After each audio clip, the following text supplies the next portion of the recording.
Good morning everyone. It's a beautiful sunny morning in Buckfastleigh, Devon, and I'm going to take the dog for a walk. It's a circular walk around the limestone hill that forms the centre of Buckfastleigh in Devon. And it's a walk that I take almost every day, and as we go past the hedgerows and pathways, I'm going to talk about some of the plants that I see. Now, I should just say that I'm not a plant expert. I'm an enthusiast with half decent knowledge. Some things I'm sure about, but other things I might misidentify. So if you are interested in any of the plants that I see, especially anything that I say is edible or medicinal, please do look up that plant and try and find out as much as you possibly can about it to make sure that it is identified correctly and that it's suitable for you. Hope you enjoy. Come on then Pan, off we go. Here we go, here's the first plant that catches my eye. It's one of the more exotic of our native flowers, which is the Aquilegia, or Granny's Bonnet. Here's the red valerian starting to form on the walls. It's a subtle little plant until it flowers, and then it's incredibly striking. People talk about wanting a nice lawn. Well, in my opinion, this is a beautiful lawn, full of wildflowers for all the invertebrates. We're just approaching the hill that forms the centre of the town of Buckfast and Buckfastleigh, and it's a limestone hill, which means that it's hollow. It's got a great cave network inside of it, and these caves give home to all sorts of different kinds of bats, including the biggest colony of greater horseshoe bats in Northern Europe. And down this road through the centre, this relief road, the road was blasted away to give access to the industrial estate, and in doing so it exposed lots of bare rock, which made a home for the Deptford pink, which is a rare and declining flower. And because that rock was blasted away, we now have the biggest colony of Deptford pinks in Britain on this hillside. This is where the magic begins, up the secret path. This I know as pennywort, and it's an edible plant. It's got a mild, watery, lettucey taste, and it can be added to salads. This is garlic mustard, or Jack by the hedge. It's a really important plant this time of year, April, visited by lots of invertebrates, butterflies, bees and so on. And it's a key species for several butterfly caterpillars and bugs. And it is edible by humans as well. It's got a slightly garlicky taste that can be added to a salad. These are lesser celandines. They are the first harbingers of spring. As soon as you see these flowering earlier in the year, you know that spring isn't far away. These are the bluebells, of course. Now, I find it really hard to tell the difference between the Spanish bluebells and the English bluebells, but I have heard that English bluebells do tend to nod and curl at the tips at the end of the stalk, which these are doing, so it's a possibility these are native English bluebells, but we do have a lot of Spanish bluebells around here as well. This white flower is stitchwort, which sort of threads itself through the hedgerows. Wild garlic, of course, which is a beautiful edible herb that you can make pesto and all sorts of things with. It's coming into flower. You can eat every part of it, including the flowers. They're easy to identify, but people do misidentify them, so please be careful if you choose to eat it. Now, if you've grown up to believe that magic doesn't exist, then you need to come to Devon and have a look at the hedgerows, because these are magical, diverse worlds. There are so many different species of plant in here, and as a consequence so many different species of animal. It is truly beautiful. It changes throughout the year and it is an incredible wildlife corridor. Let's not forget the humble dandelion, an early nectar bar for so many invertebrates. Learn to love it, embrace it, and you'll never turn back. Nettles, of course, are another key species, really important plant for so many invertebrates. Now it's worth looking at the leaves because they've got very pronounced serrated edges and quite deeply veined leaves. And pretty soon we're going to see the dead nettle, which is an imitation, really. It's a plant that's imitating a nettle, and it looks similar, but it doesn't sting. This is us approaching the top of the limestone hill now. Strange to think that below our feet are vast, complicated networks of caves stretching all the way out to Torbay. This one here I'm not too sure. If anyone knows what this one is, please post a comment. I believe this is some kind of vetch. Here's another common one that scrambles among the borders and climbs over walls. It's ivy-leaved toadflax. The beautiful forget-me-not, absolute classic. We've now reached the churchyard at the top of the hill. You can see there's cherries in flower throughout the graveyard. And this is the old ruined church that you can see for quite a distance around Buckfastleigh. And in the oldest part of the ruins, that's where my children had their naming ceremonies one magical summer night when the fairies came out. The graveyard is being carefully managed for wildflowers, and graveyards have the potential, Pan, come on, have the potential to be real nature reserves for wildflowers and therefore the animals that depend on them. Shy little violets.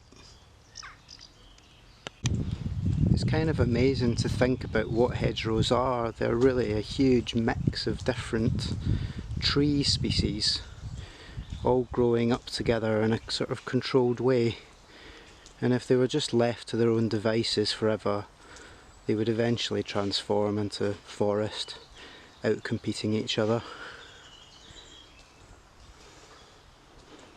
So this is the dead nettle that I was talking about. It looks very similar to the nettle, except it's just a little bit softer, not such harsh serration on the leaves, not so deeply veined. And it tends to have these kind of bright white to yellow flowers that are a little bit of a giveaway that it is in fact a dead nettle and not a nettle. It's a really important wildlife plant for lots of moth caterpillars, shield bugs, beetles, and the wool carder bee. Here we have some wild strawberries in flower. Pretty soon those will be turning into tiny little strawberries that are delicious to eat. That's apple blossom. This pink beauty is Herb Robert, one of our more common wildflowers, and again it has medicinal properties. This little pink one is easy to mistake for Herb Robert, but it's got a much smaller, more uniform pink flower and more roundy leaves. The Herb Robert's got sort of parsley-like leaves, and it's called Shining Cranesbill. And again in the autumn it turns a dazzling red with red stalks. The leaves turn red. As you're walking along, you occasionally see these little tracks running up through the hedgerows. That's a badger track. Badger track. And badger track. Down we go through the iron gate and down the steps that lead us back in towards the town. That's a lovely badger track there. Look. So we're approaching the bottom of this gigantic, beautiful stone staircase. Instead we're going to turn right along this public footpath that leads us up through past the allotments.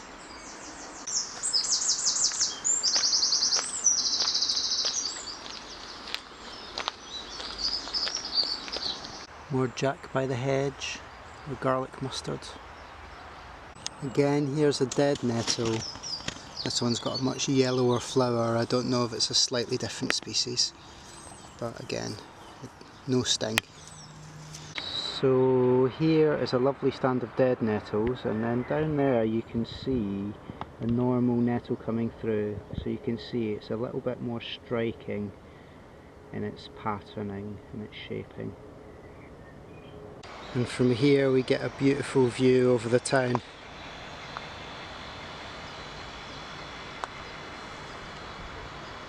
I love this part of the walk. As you can see, we've got the allotments out to the left here, and to the right there is this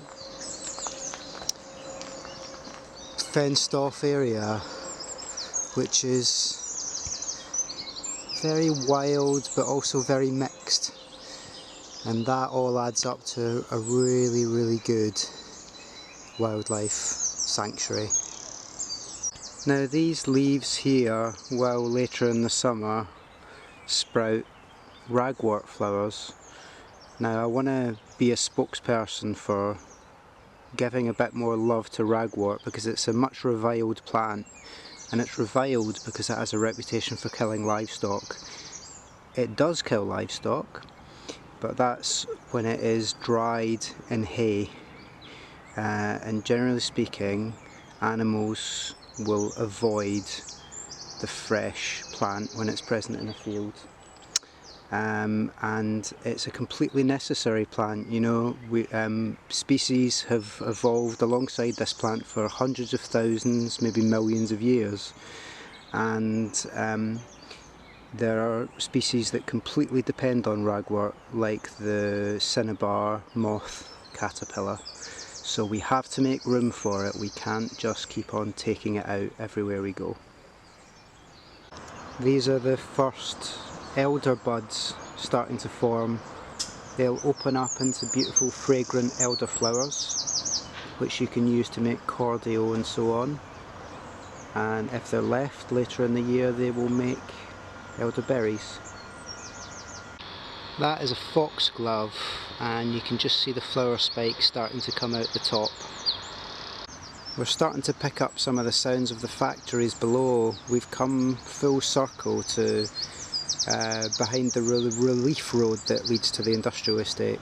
So that's what these industrial noises are.